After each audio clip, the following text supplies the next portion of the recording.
With all the attention Apple has given the iPhone, iPad, and Apple Watch in recent years, the company has had a hard time convincing many business professionals that its Macs are still worth the premium price they command.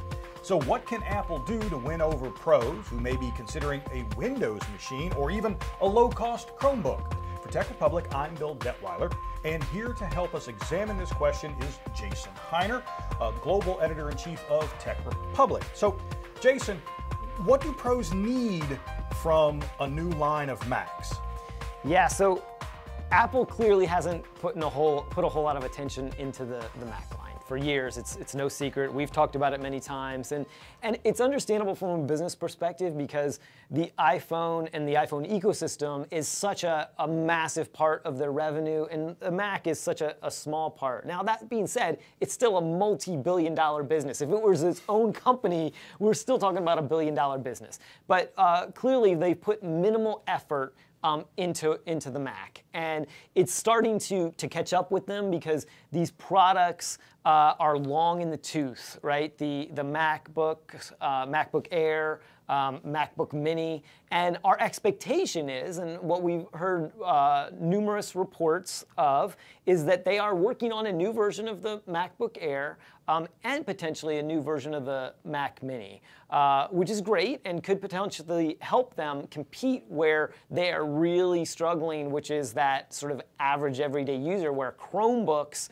are getting more powerful, more usable, and more friendly, where people and businesses still like Macs is for their usability, for their durability. So they tend to take less user training. They tend to have less hardware failures. And so the professionals like them, IT departments like them, but they're being nibbled away on the bottom by Chromebooks, which are getting easier and more durable, and on the top end by Windows machines because of the problems that Apple's kind of created for itself with those high-end professionals.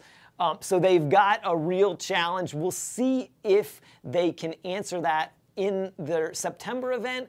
We've talked about the September event tends to be where they focus on mobile devices. Mm-hmm. So I'd be surprised if they brought the MacBook in, but you never know. I think it's probably more likely they'll have a separate Mac event in October, but we'll see. So speaking of those high-end users, that used to be the bread and butter for Apple in the enterprise. These were video editors, they were graphic artists, designers, people that needed a lot of horsepower in their machine to do their jobs.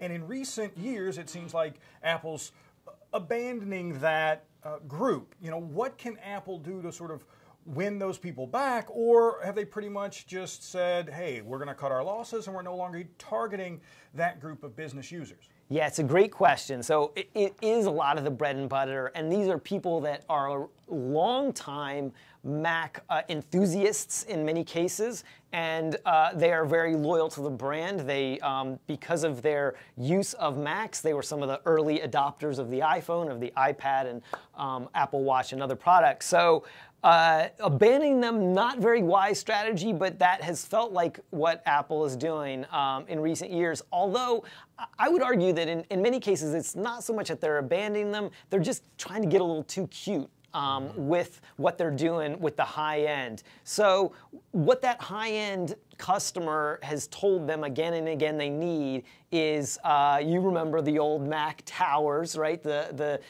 silver towers. They were really some of the best looking designed towers we had seen, and people liked having them under their desk or on their desk or wherever, and that was fine, but they still needed them to be highly functional.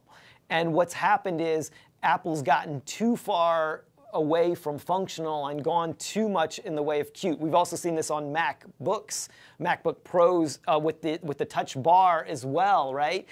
People love the Touch ID, but that Touch Bar has removed their function keys. It's caused pros a lot of problems, a lot of headaches. Also having to carry, they've gone so far in the direction of USB-C that now people are carrying a handful of dongles, which they easily lose. We all have a bunch of dongles and cables in our pain, packs, right? It's a pain. And And so, but on the real true enterprise, high-end professional side, that box, they've gotten away from that, a really good usable functional tower, and they've gone the way of the iMac Pro, which is not very upgradable, not very friendly to the professional, or the Mac Pro, that trash can Mac, which is a device that is also not very upgradable, not very modular. And so what Apple really needs to do is just stop getting so cute with it, make a good tower again if they want that professional back. And we know that people love that cinema display, essentially the iMac, which was just a monitor